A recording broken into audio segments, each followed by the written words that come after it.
Well, good morning. I hear you all guys are all well rested. I can tell you we are not, so that's going to be very helpful. So I'd like to talk briefly about the big IT summer project. And the real issue was that Novell simply had to be replaced. So I think it's useful to look at this as the timely retirement of Novell. And when I think about it, there's really only so much you can do, how much you can stretch technology from the 80s. And on a daily basis, we ran into the fact that Novell simply didn't perform well. Most of you didn't see this, but we had sites where data didn't get stored, we couldn't connect, and it was just really a hassle on a day-by-day basis. And finally, Novell as a company actually no longer exists. That's also somewhat critical to me. So fortunately, I caught this way ahead of time and sort of announced it to the board back in November, and we put it in place over summer. So we have over summer replaced the entire Novell network with one based entirely on Microsoft Server and Exchange 2010. And so if we talk a little bit about the cost and complexity of this, I think that's sort of useful to see. The best deal I was managed to strike after really spending months negotiating was with Dell Services, and they wanted $318,000. It would take them 6 months, and they would only do the servers, meaning it wouldn't even include the desktops. So it was probably, realistically, with Dell Services would have been between $500,000 and $750,000 by the time we were done.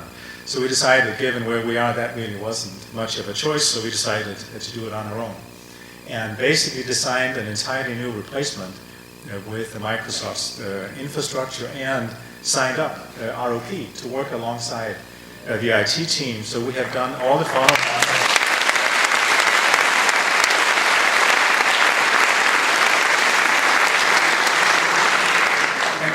So let's talk about what actually happened. If there's a computer in the district, it's no longer the same. Every single computer equipment has been rebuilt over summer. So that means about 3,500 desktops and laptops have new operating systems and applications. About 50 servers that were Novell servers now are Microsoft 2008 servers. All food services, terminals, all the extra small stuff you guys don't usually think about. Phone systems, Blackberries, every single piece got rebuilt. We installed in excess of 500 printers, and just to tackle ourselves, replaced the entire fiber optic charter network. So this happened between the 10 minutes after you guys left Friday, June the 10th. We had this scheduled down to the minute. The last pieces were turned on Friday at noontime, so that's how tight our schedule was. And I know there was some joking about stuff not being fully functional. We know it wasn't all turned on until about Friday. If we look at accounts, that gives you an idea too. We have about 1,400 staff and email accounts. They all got migrated. 6 million files, 3,000 gigabytes of data got moved from Novell to Windows. It's a massive undertaking.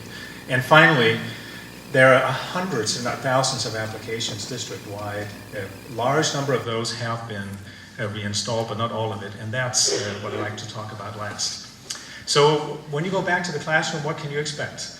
You can expect your files, meaning H drive, S drive, and all that stuff should be back. If it isn't, we made a mistake. There are small changes in how the logons process works, and in your mail slot there should be a one-sheet handout that shows what to do. And I would very much like to ask all of you to actually follow the instructions. Yeah, I know. We ask our kids to, read the homework assignment that does do what it says, and it would be particularly useful this time. We have, at the elementary level, we have I negotiated replacement software for everyone because we had about 107 individual applications running throughout elementary, and most of those, the older legacy apps, were really Windows 95 class and simply won't run on our new modern infrastructure. So that's all been replaced and will go live here this week. And finally, and I really mean this, I'm sure we forgot a thing or two, maybe more than that. And so this is where the patience and being well rested comes into play.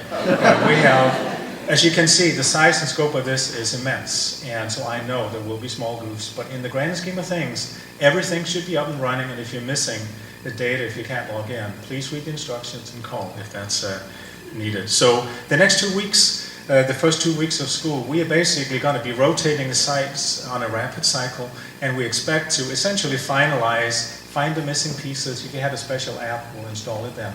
But other than that, we are now basically, as of Friday afternoon, live on the new system.